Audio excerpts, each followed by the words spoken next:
Everyone, दृष्टि teaching exam YouTube channel पे आप सभी का हार्दिक स्वागत है। तो स्टूडेंट्स, आज हम लोग रीट के एग्ज़ाम के 60 दिनों के पूरे एग्जामिनेशन प्लान के बारे में डिस्कस करेंगे। सबसे महत्वपूर्ण, जैसे कि मैंने यहाँ पर आपका की पॉइंट बनाया है कि आखिर परीक्षा का पैटर्न, यानी कि पहले तो पैटर्न पर बात करेंगे, साथ ही साथ परीक्षा का लेवल आपका क्या होगा। और जो बच्चे पहले रीट की परीक्षा दे करके, और राजस्थान शिक्षक भर्ती की ये पात्रता परीक्षा होती है, और राजस्थान में ये रूल है कि अगर आप तीसरे ग्रेड की शिक्षक भर्ती में अगर आप सम्मिलित होना चाहते हैं तो आपको सबसे पहले वहाँ की शिक्षक पात्रता परीक्षा पास करनी होगी। क्यों? क्योंकि वो सीटेट को वैलिड नहीं करते हैं। आपको उस राज्य की शिक्षक पात्रता प्राप्त परीक्षा पास करना बहुत अनिवार्य हो जाता है। ठीक है, तो सबसे पहली बात कि एक दिमाग में प्रश्न आता है स्टूडेंट्स की मेरा जो है पहले से ही क्वालिफाई है, और आप जानते हो कि जो रीट की मार्कशीट है वो आपका उसका वैलिडिटी पूरे लाइफ टाइम है, आजीवन है। तो आपके मन में एक प्रश्न आता है कि मैम, जब मैं पहले से ही पास हूँ तो मैं दोबारा क्यों दूँ?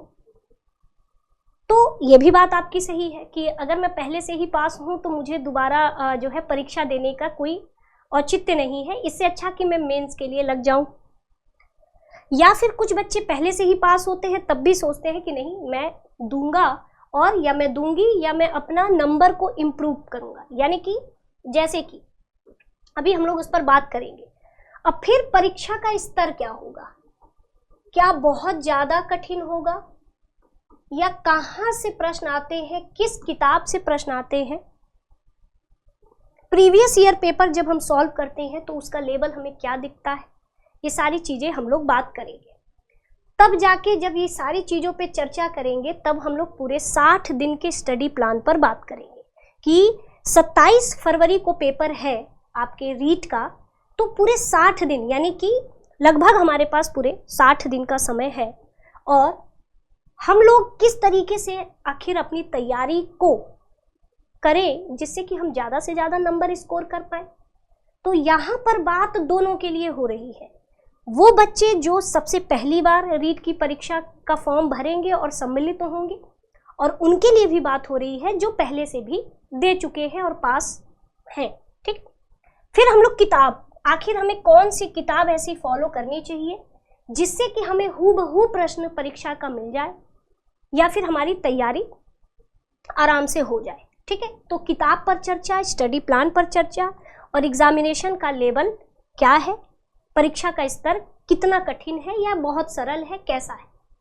तो सबसे बड़ी बात कि आपके मन में एक आएगा कि मैम, मैं पहले से पास हूँ, क्या मुझे फॉर्म भर देना चाहिए?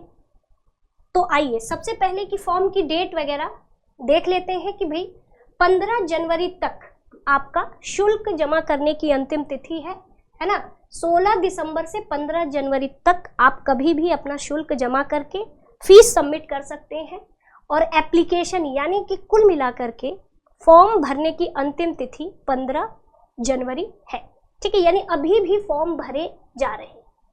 परीक्षा की तिथि आपकी क्या है कि परीक्षा केंद्रों की उपलब्धता के आधार पर ये आयोजन किया जा सकता है। 7 फरवरी, 27 फरवरी से आगे की तिथि को भी रखा जा सकता है। जैसे इस बार सीटेट ने किया था कि 14 लेके चले थे, फिर बैकअप में 15 लेके चला, तो यानी कि 27 फरवरी को पेपर हो सकता है। लेकिन अगर बच्चे बहुत ज़्यादा फॉर्म भर दिए और परीक्षा केंद्र उपलब्ध ना रहा तो आगे की भी डेट हमें मिल सकती है, यानी कि 27 के बदले 28 भी हो सकता है। ठीक है, अब देखिए प्रथम पाली आपका वही 10 से 12:30, 3 से 5:30 सेकंड पाली का पेपर होता है। चलिए, तो अब हम लोग जो है बात करेंगे कि अगर मैम मैं पहले से ही पास हूँ तो क्या मुझे इस बार रीट का फॉर्म डाल देना चाहिए? तो आप जानते हो कि जब भी राजस्थान में पात्रता परीक्षा करवाई जाती है तो उसके बाद आपकी वैकेंसी वाला फॉर्म भी आता है, जिसे हम मेंस कहते हैं। उसे हम रीट मेंस की परीक्षा कहते हैं, जो कि 3rd ग्रेड टीचर के लिए होता है ना। यानी कि अगर मैं बात करूं कि अगर आप पहले से ही हो सकता है कि आपका 95 नंबर हो, 95 नंबर आप पहले से पाए हो, तो ऐसे बच्चों को तो फॉर्म भर देना चाहिए, है ना। ऐसे बच्चों को फॉर्म भर देना चाहिए, इसलिए क्योंकि जो मेंस की तैयारी होती है लगभग 50% जो तैयारी होती है वो आपके रीट की जो पात्रता परीक्षा देंगे उसमें ही आपकी 50% तैयारी हो जाती है। बाकी का अगर आप पहले से ही 95 नंबर लाए हो और इस बार आपका आ जाता है 120 नंबर, तो कॉन्फिडेंस भी आ जाता है, तैयारी भी आपकी लगभग 60% पूरी हो जाती है। सिर्फ 40% के लिए हमें मेंस में तैयारी करनी होती है, और मेंस का सिलेबस ही इतना ज़्यादा बड़ा होता है कि मतलब राजस्थान का हर एक खंड पूछा जाता है, चाहे वो कला संस्कृति हो, चाहे ज्योग्राफी हो, मतलब सब कुछ। मेंस का खेल तो सिर्फ और सिर्फ देखा जाए तो राजस्थान स्पेशल एकदम बढ़िया कर सकता है, ठीक है। तो इसलिए अगर जिसका 95 नंबर है या इससे कम है, 91, 92 है, तो वो फॉर्म बिल्कुल भरे और थोड़ा अपना नंबर इम्प्रूव कर ले। जो पहले से ही 110, 12 यानी पहले से ही 120 नंबर पाए हुए हैं, तो अगर वो फॉर्म नहीं भी भरते हैं तो कोई बात नहीं, आप अपने मेंस की तैयारी करते रहिए। दूसरा एक कंफ्यूजन होता है कि मैम अगर मैं पहले से ही 120 पाया हूँ या मैं पाई हूँ और मैंने दोबारा परीक्षा दी और मेरा नंबर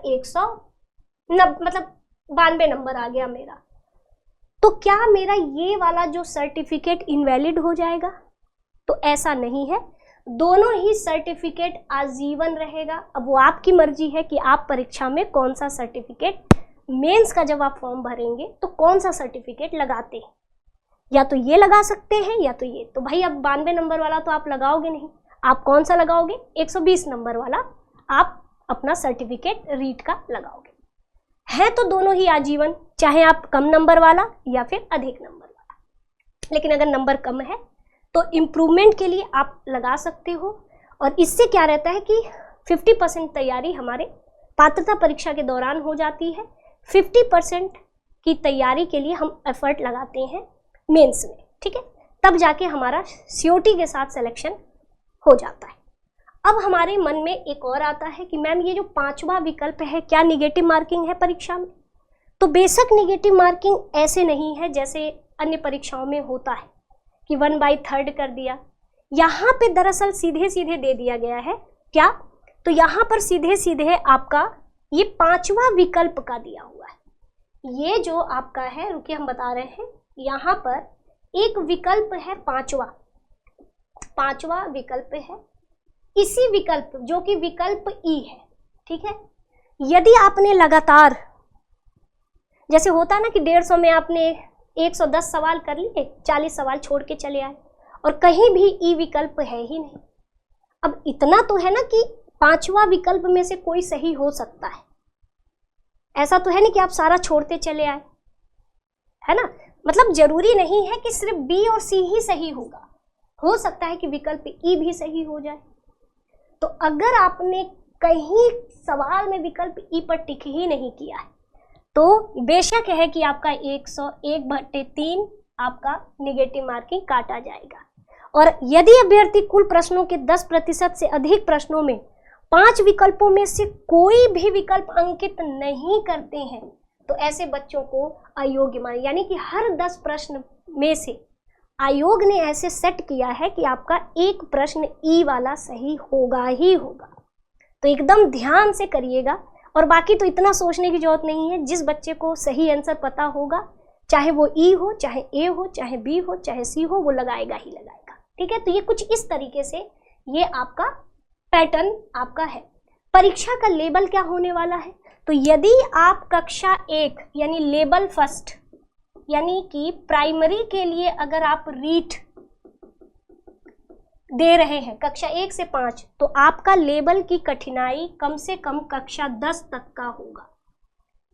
यदि 6 to 8 अगर आप लेबल 2 दे रहे हैं रीट की परीक्षा यानी 6 से 8 के लिए दे रहे हो, तो कम से कम 11 से 12 तक के किताबों को आपको पढ़ लेना होगा। आपके प्रश्नों की कठिनाई इंटर लेवल तक का हो सकता है। अगर आप कक्षा 1 से 5th तक का कर रहे हैं तो इसके लिए आपको कम से कम 10th क्लास तक की आपको किताबें पढ़ लेनी होगी। ये मैं नहीं कह रही, ये नोटिफिकेशन में लिखा हुआ है कि बहुविकल्पी प्रश्नों का मानदंड कक्षा 1 से 5 तक राज्य सरकार द्वारा निर्धारित शिक्षण सत्र 2024 से 25 के पाठ्यक्रम के सिलेबस के अनुसार, यानी जो अभी हाल ही में राजस्थान में सिलेबस, आप वेबसाइट पर जाना, वेबसाइट पे आपको मिल जाएगा कि 24 से 25 साल में कौन कौन सी किताबें चेंजेस हुई हैं। आप उस किताबों को डाउनलोड करना, आपको खुद पता चल जाएगा। अब देखिए, अब आप कहोगे कि मैम हम किताबें कौन से पढ़ें, तो आपको एक किताब हम दिखा रहे हैं, कौन सी, तो यहाँ पर रुक जाइए। ये एक किताब है आपकी राजस्थान की कक्षा 5 की, ये आपकी राजस्थान की कक्षा 5th की ईवीएस की किताब है। अब देखो, इस ईवीएस की किताब में देखो ऐसा कुछ है नहीं कि क्या नहीं दिया है, सब कुछ दिया है इसमें, मतलब हर चीज दिया है। आप देखो इसमें सारी किताबें, यातायात जैसे आपके उसमें देखो चैप्टर का नाम देखो क्या क्या है, हमारा परिवेश एवं संस्कृति, जल के बारे में, जल आपका सिलेबस में है तो आप यहाँ पढ़ लीजिएगा। हम और हमारा खान पान, यानी पूरा डाइजेस्टिव सिस्टम और सारी चीजें हैं। आवास के बारे में है, व्यवसाय के बारे में है, यातायात के बारे में है। तो ये और सोलर सिस्टम, हमारी पृथ्वी एवं अंतरिक्ष। मेरे कहने से कक्षा 5 की ईवीएस की सारी किताबें पढ़ लीजिएगा, क्योंकि सिलेबस में जो जो चैप्टर है वो सारा चैप्टर आपकी इस किताबों में है, सारा चैप्टर आपकी कक्षा 5 की इस ईवीएस की किताब में है। तो मेरे कहने से आज ही ईवीएस की अपनी बुक कक्षा 5 की डाउनलोड कर लीजिएगा, सेम टू सेम वही सिलेबस उठा के। हमारा जिला एक चैप्टर है, यहीं से राजस्थान स्पेशल आपका पूछा जाता है। हमारा जिला ये है, यहीं से राजस्थान स्पेशल के बारे में पूछा जाता है।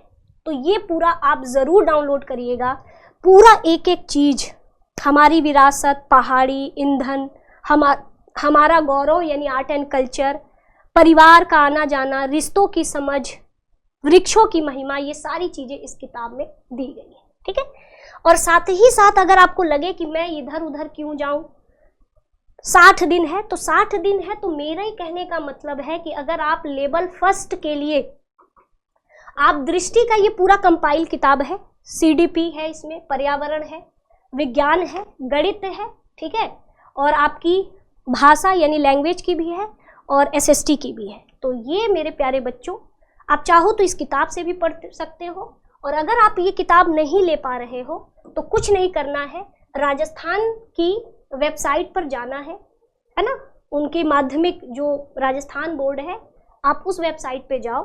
और अगर आप कक्षा 1 से 5 तक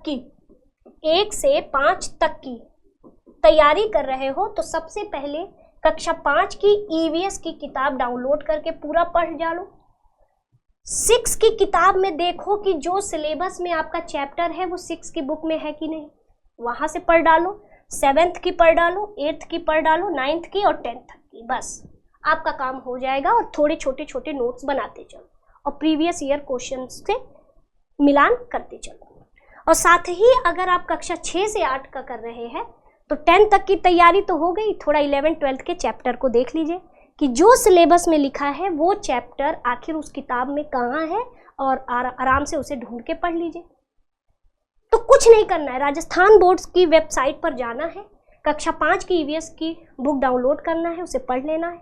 फिर 6 की एसएसटी की किताब में जो जो चैप्टर आपसे मेल खा रहा है सिलेबस से वो पढ़ लीजिए, और साइंस के जो जो मेल खा रहा है आप वो पढ़ लीजिए।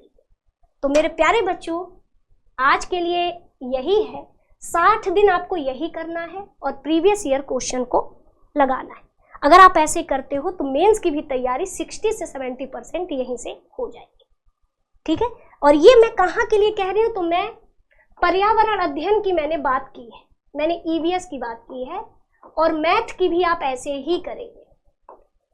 ईवीएस और मैथ की आप दोनों ही विषय, और साइंस यानी विज्ञान की आप ऐसे ही करोगे, और हिंदी वगैरह की तैयारी आप सेम टू सेम जो मैंने मेथड बताया है वैसे ही करो। तो तो चलते हैं स्टूडेंट्स, आज के लिए इतना ही। आप सभी का बहुत बहुत धन्यवाद। और जैसे ही होगा तो हम एक और कंप्लीट वीडियो आपके स्टडी प्लान के लिए और आगे लेके आते रहेंगे।